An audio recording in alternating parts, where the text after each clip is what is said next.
Rais wa Marekani Bwana Donald Trump anasema kwamba lazima Volodymyr Zelensky aondoke madarakani haraka. Rais huyo wa Marekani Bwana Trump amesema kwamba Zelensky anapaswa kufanya haraka kuondoka madarakani kwa sababu Urusi iko tayari kufanya makubaliano, vinginevyo fursa itakosekana. Zelensky atalazimika kuhama, lazima aondoke madarakani. Urusi inataka kufanya makubaliano na kwa hivyo tusogee, vinginevyo atakosa fursa nzuri, Trump aliwaambia waandishi wa habari.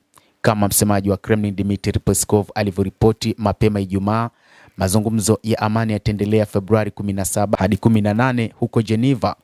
Ujumbe wa Urusi utaongozwa na msaidizi wa Rais Vladimir Medinsky.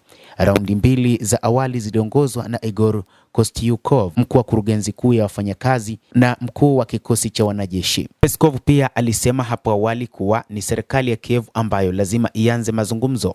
Kulingana na yeye, kadri majeshi ya Urusi yanavyosonga mbele, nafasi ya kufanya mazungumzo inazidi kupungua na kuendelea uhasama hakuna maana na ni hatari kwa Ukraine.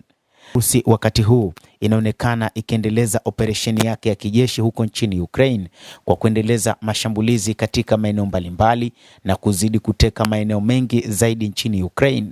Katika kipindi hiki cha baridi kali, Urusi inashambulia katika miundombinu ya umeme na kuleta hatari ya kukosekana kwa nishati ya umeme, ikizingatiwa kwamba ni kipindi cha baridi kali ya barafu.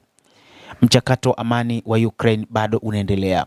Mwishoni mwa Januari na mwanzo mwa Februari, mazungumzo ya faragha ya usalama yaliyohusisha wawakilishi kutoka Moscow, Kiev na Washington yalifanyika Abu Dhabi. Washiriki walijadili masuala ambayo hajatatuliwa kuhusu mpango wa amani uliopendekezwa na Marekani kufuatia duru ya pili.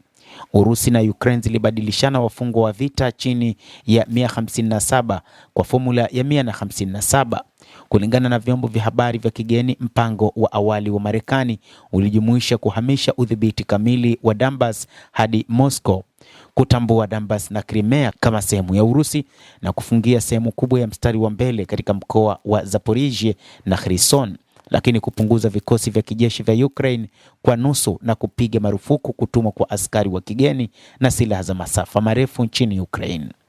Kama ilivyobainishwa na Kremlin, Marekani ilikubali kwamba bila kusuluhisha masuala ya kieneo chini ya formula iliyokubaliwa katika mkutano wa kilele wa Alaska, suluhu la muda mrefu haliwezi kukwepeka. Vikosi vya wanajeshi wa Ukraine lazima viondoke Donbas. Hii ni hali muhimu kwa upande wa Moscow.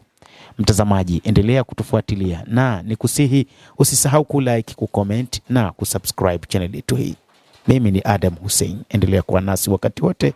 Endelea kutufuatilia uyajue mengi yanayojiri katika ulimwengu.